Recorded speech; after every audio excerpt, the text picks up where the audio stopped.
자, 오는 22일부터 각 가정에 이 같은 종합부동산세 고지서가 배달됩니다. 최근 몇 년 새 주택 가격이 크게 올랐고 또 공시 가격도 현실화되고 있어서 종부세 부담이 더 늘어나게 된 분들 계실 텐데요. 주택 보유자 세금 부담이 얼마나 늘어나는지, 다주택자들은 어떤 선택을 하고 시장에 어떤 영향을 미칠지 들어보겠습니다. 우병탁 신한은행 부동산 투자자문센터 팀장 나오셨습니다. 팀장님 안녕하세요. 네, 안녕하세요. 네, 시즌이 왔습니다. 11월 넘어오면 이제 종부세 이슈가 나오곤 하는데 우리가 이제 성적표 받기 전에 가채점 하듯이 다들 둘러보셨을 거예요. 네, 올해 종부세 많이 늘어납니까?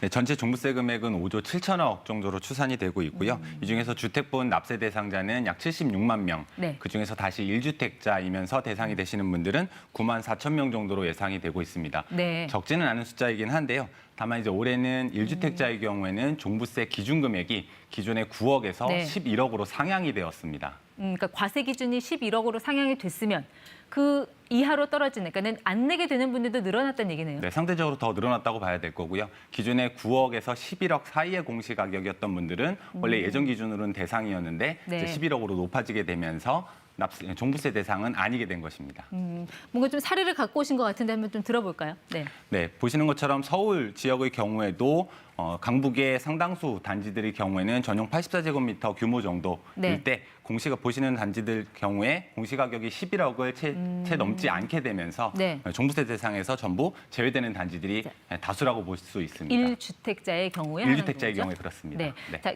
공시가격 11억이라면 그 시세로 치면 한 얼마 정도 가격이 돼야 이제 내가 종부세를 내게 되는 건가요? 1주택자의 경우에는? 네, 각 단지별로 현실화율은 조금씩 차이가 있어서 적게는 60%에서 많게는 80% 정도 되게 되는데요. 네. 공시가격 11억을 기준으로 하면 시세를 기준으로 해서는 약 73% 정도에서 15억 정도, 네. 실제 시세는 15억 정도 되는 단지라고 보시면 됩니다. 이렇게 되면은 종부세를 내야 하는 1주택자들이 부담해야 될 세금, 그건 얼마 정도가 늘어나게 되는 거예요? 네, 1주택자를 기준으로 해서 예를 들면 공시가격 실제 시세로는 한 17억에서 18억 정도 되는 단지들, 마포에 있는 한 아파트를 기준으로 보면 네. 작년에 한 26만 원 정도를 납부를 했는데요. 올해는 한 55만 원 정도로 비율로 보면 꽤 좀 큰 폭으로 상승을 하긴 하는데 절대 금액 자체는 이제 55만 원 정도 수준이어서 네. 집값이 상승한 부분에 비해서는 그렇게 크지는 않고요. 이거보다 규모가 조금 작은 역시 전용 84제곱미터 기준 왕십리에 있는 아파트의 경우에는 네. 작년에 이제 처음 종부세 대상이 된 단지거든요.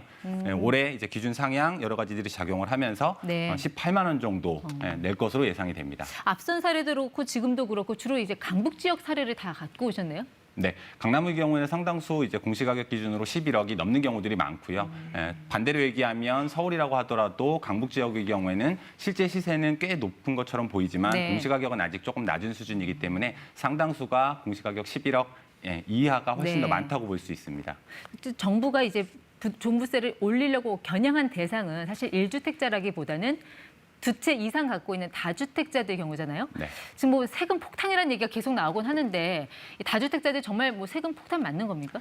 네, 당사자들 입장에서 놓고 보면 다주택자의 경우에는 1주택자, 좀 전에 보셨던 1주택자의 경우하고는 다르게 네. 예를 들어서 서울과 같은 규제 지역에 두 채 정도를 가지고 계신다라고 하면 꼭 강남에 두 채 아니더라도 네. 그러니까 강북남에 하나, 강북에 하나 이 정도 네. 수준만 되더라도 작년에 냈던 종부세도 한 2천만 원 정도를 상회하니까 좀 높은 편이었는데 네. 올해는 상승폭이 굉장히 높습니다. 그러니까 6천만 원 정도.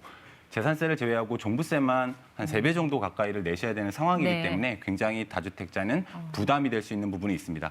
역시 규모가 좀 작은 경우에도 작년에 한 1,800만 원 정도 수준에서 올해 5,500만 원 수준이니까 네. 규제 지역에 규모가 있는 두 채 이상을 가지고 계신 분들은 네. 꽤 큰 폭으로 보유세 부담이 늘어나게 됩니다. 일단 규모는 두 가지 다 84제곱미터 네, 전용 기준으로 한 거고요. 84제곱미터 기준으로 네. 그렇습니다. 그러니까 1주택자든 2주택자든 종부세 대상이 되면 늘어난 세금이 더 많이 올라간 건 맞네요. 네, 전체적으로 기존보다? 늘어나는 것은 맞고요. 다만 다주택자의 경우에는 1주택자한테 적용되는 종부세 세율보다 각 구간별로 2배 정도 세율이 높거든요. 네. 가장 높은 구간의 세율은 6%에 이르기 때문에 1주택자가 늘어나는 종부세 네. 부담보다 다주택자는 훨씬 더 큰 폭으로 늘어나게 됩니다. 일단 그동안 집값이 워낙 많이 올랐으니까 종부세도 올랐다 이렇게 봐야 되는 거죠? 네, 맞습니다. 특히 다주택자의 경우에는 그 시세 자체가 먼저 좀 많이 올랐고요. 거기에 공정시장가액 비율이라고 해서 매년 5%씩 올라가는 부분도 네. 작용을 하게 되고 특히 다주택자는 이제 세부담 상한이라고 하는 제도가 1주택자는 1.5배 이상 늘어나지는 않거든요. 네. 근데 이제 다주택자는 3배까지 늘어날 수가 있어서 한도를 다 채우지 못하고 그대로 올라간 공시가격만큼 부과가 되는 결과가 됩니다. 그러니까 종부세를 산출하는 그 산식에 들어가는 모든 요소들이 다 올랐기 때문에 네, 세율, 결과값, 율 다 올라가게 네, 됩니다. 그러니까 결과값도 같이 올라간다. 네, 맞습니다.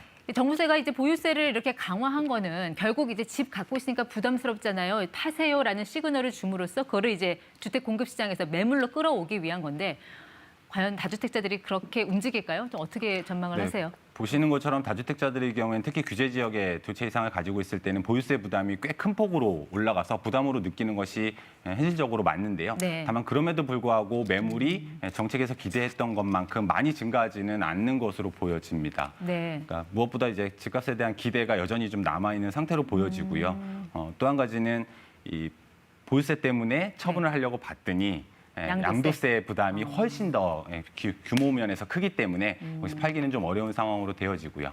그러니까 양도세와 이 보유세 그러니까 두 가지를 이제 다 묶어 놓으니까 마땅한 출구가 없었으니까 버티기로 갈 거다. 현재로서는 이제 집값이 그래도 아직은 눈에 띌 정도로 떨어지고 있지는 않다 보니까 네. 조금 더 올라갈 거다라는 기대도 하는 상태에서 좀 더 버텨보자라는 심리가 더 큰 것으로 보여집니다. 근데 앞으로 이제 뭐 금리도 오른다고 하고 과연 언제까지 버틸 수 있을까? 이거 뭐 매각하려는 그런 움직임도 있지 않을까요? 좀 어떻게 보세요? 네, 종부세 문제는 특히 다주택에 대한 종부세 부담 부분은 지금 보신 것처럼 올해뿐만 아니라 내년에도 지속적으로 계속 상승할 개연성이 크거든요. 네. 그러면 충분히 가격이 더 올라간다고 하더라도 다주택자들의 상당수는 이제 현금 흐름 부분에서 큰 폭의 꽤 큰 금액을 매년 그 돈을 현금으로 마련을 하고 있다가 납부를 해야 되는 상황이기 때문에 일정 부분 부담으로 느껴서 네. 일부 매물을 더 내놓을 수는 있습니다.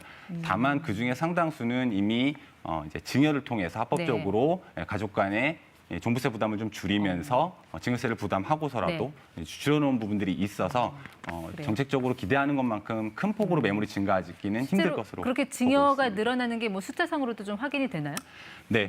물론 이제 최근에 아파트 증여 부분이 전부 다 그 요소는 아니기는 하겠습니다만 이전에 비해서 이제 17년도 대비해서 점점 큰 폭으로 매년 증가가 좀 늘어나고 있고요. 네. 이 부분은 주택과 같은 아파트와 같은 부동산을 갖고 있게 되면 가격이 계속 상승해왔기 때문에 더 오르기 전에 미리 증여를 하고 네. 그 과정에서 이제 종부세에 대한 다주택 부담도 네. 명의를 분산하는 걸 통해서 줄일 수 있기 때문에 최근에는 그런 현상들이 서울뿐만 아니라 전국적으로도 증여가 늘어나고 있는 것으로 보입니다. 그러니까 이제 사실 문제는 이런 다주택자들의 상황보다도 1주택자 중에서 정말 가진 거라고는 집 한 채밖에 없는데 내가 의도한 것과 다르게 집값이 올라서 그냥 이제 종부세를 내게 된 그런 분들, 특히 은퇴하신 분들, 이런 분들은 지금 뭐 대출도 안 된다고 하는데 당장 이 세금 내 돈은 어떻게 마련할지 이게 가장 문제 아닐까요? 네, 기본적으로는 그게 이제 계속 거론이 될 수는 있겠고요. 다만 이제 1주택자들 중에서 그 장기 보유 공제라고 해서 네. 가지고 있었던 기간이 길어지거나 아니면 이제 해가 넘어가게 되면 점점 나이도 드시게 되겠죠. 그래서 고령자 공제라고 해서 이 공제 오래 갖고 있고 나이가 들어가면 들어갈수록 1주택자에 한해서는 공제 금액을 작게는 20%에서 많게는 80%까지 공제가 네. 됩니다. 종부세에서. 그래서 그런 부분에 대한 요소들이 있기 때문에 역시 부담이 되기는 하겠지만 네. 우선은 1주택자는 상대적으로 부담은 좀 적다 이렇게 볼 수는 있겠습니다. 네, 앞서 이제 다주택자들이 이제 매물을 내놓지 않을 거다라고 하셨는데 그러면 부동산 시장 가격 안정은 당분간은 어렵다 이렇게 보시는 건가요? 시장 전망은 어떻게 네. 보고 계세요? 기존 물량들 중에서 이제 보유세 부담으로 인해서 매물이 증가하는 것은 현재까지 나타나고 있지 않고 앞으로도 크게 기대하기는 어렵기 때문에 그 물량이 증가하는 걸 통해서 가격이 떨어지기는 어렵다고 보고 있고요. 다만 이제 보유세 부담이 지금처럼 꾸준하게 계속 된다라는 전제 하에서 지금 최근에는 대출 금리도 조금씩 올라가고 있고 다시 얘기하면 집값 상승에 대한 기대감은 조금 줄어들 수 있는 여지가 있기 때문에 네. 가격은 이 보유세 부담뿐만 아니라 다른 요소들로 인해서 네. 조금 안정적으로 가고 있는 것으로 보입니다. 내년 3월에 또 대선이 있어서 좀 조세 변경에 대한 이야기도 나오고 있어서 어쨌든 수요자들 입장에서는 판단하기가 참 어려운 그런 시기인 것 같습니다. 네, 맞습니다. 네, 지금까지 ETY 우병탁 팀장 함께했습니다. 네, 고맙습니다. 고맙습니다.